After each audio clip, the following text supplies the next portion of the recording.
Hey everyone, Reaper here again with another video.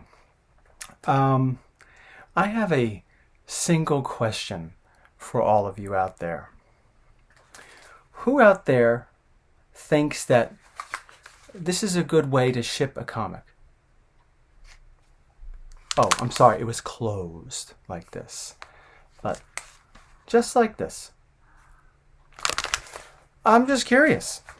I know that question may seem a little rhetorical, but if you actually have an answer for me, I would very much be interested in hearing it in the comments. Look, I usually don't like to make videos like this where I seem to be angry. Sometimes these sort of things slip out, and I'm just curious. I know, maybe I should just speak for myself, but I just have a strong inkling that a lot of us out there that watch this channel, a lot of you out there that watch this channel are collectors, and I have some people that watch this channel that are collectors and sellers, and I have some people that are just flat out sellers, and that's fine. All are welcome.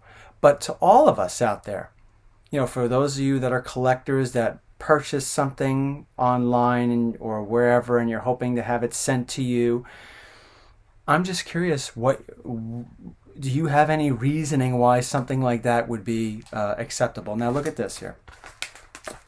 Like I said, sent like this, taped, but then okay, you want to open it. You can't open it because the glue that seals the package is now stuck on the bag. So I got to cut through the bag. And the way it's been packaged, you see now there's a curvature to it. It just drives me crazy, and it makes me wonder what part of your thinking allows you to believe that that was a good idea. And I may not have made this video if I didn't get a package in a similar fashion yesterday. One of these, my favorites. And I got a decent, it wasn't a super expensive book, but a decently priced book in this, with this as the protection. As you can see, I cut through the tape. I think it was, yeah, here we are. It was slipped like this. This was supposed to be the protection. Again, what makes you think that's a good idea? I mean, for sellers out there, or some of my collectors and sellers out there, it just doesn't make any sense to me. I've talked about this subject before on this channel. I made a video on how to pack a comic. And I remember I had one comment. These comments always make me laugh. I had one comment about, someone said, I talked about something that takes about 2 seconds to talk about, and the rest of the video was just me babbling, or something to that effect. Well, apparently people are not listening too well. So that's why I babble too much on some of these videos, because people just don't seem to get it. It just drives me crazy. It really does. And I'm not the only one.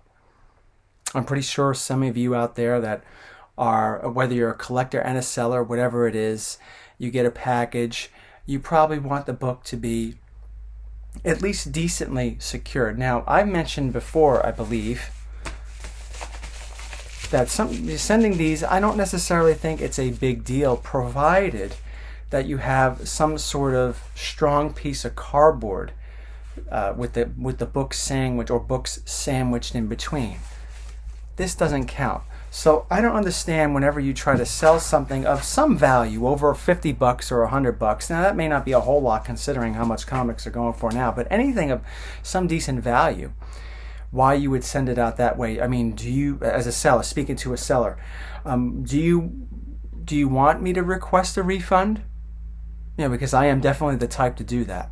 Fortunately, like I said, this one I have yet to open. I got this and I said, you know what? Let me make a video about this. That one I opened yesterday. Fortunately, the book was, by some miracle, okay. No blunted corners, nothing. So it was unscathed, but it could have easily been not the case. It could have had problems. So I'm just curious.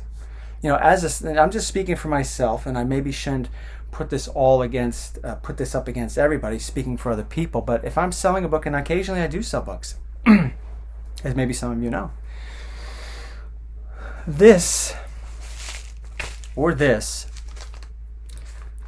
the last thing I'm thinking about when it comes to packaging a book well, because I don't want the buyer unhappy with the purchase. I want the buyer to be happy with the purchase. I want the buyer to feel like he or she spent his or her money well, and not have to worry about, I wouldn't want to worry about someone asking for a refund, or even rightfully so asking for a refund, or just sending a book out that could be damaged and has to return to me, and then I have to sell it for something less than what I wanted. It makes no sense. So I don't understand the thinking or lack thereof, the lack of critical thinking when it comes to how to package something.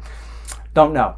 So I think I will end this video now, and I will attempt to surgically remove the comic from this monstrosity, and hopefully the comic will be okay. I could already see on the comic the board, the part. This is an Amazing Spider-Man book. It's from the 1960s. I mean, it's not one of the big ones, but it's definitely one that you pay a little bit more money for. You can see the backboard. You can see there's writing on the backboard where the comic is pressed up against. So that's nice. It's nice to know that maybe some ink might smear on the book. Just like I said, lack of brains. So for those of you that are watching and you thinking about selling stuff, don't do that. Because sometimes these things, like even though like I showed you with the manila envelope, it didn't end badly. It could so easily end badly. And you have the customer asking for their money back, or the customer asking for his or her money back, or you're faced with getting a book back that you're not going to get as much for now. I mean, it just doesn't make sense for both parties. So try to be a little more mindful about these things. And for those of you that have similar horror stories or whatever, yeah, share your pain. I'd like to hear it in the comments. But this sort of thing just drives me crazy. And again, I apologize for doing a video like this, but I said it before, and apparently it needs to be said again. Leave some comments, and be safe, everybody, all right? Oh, jeez.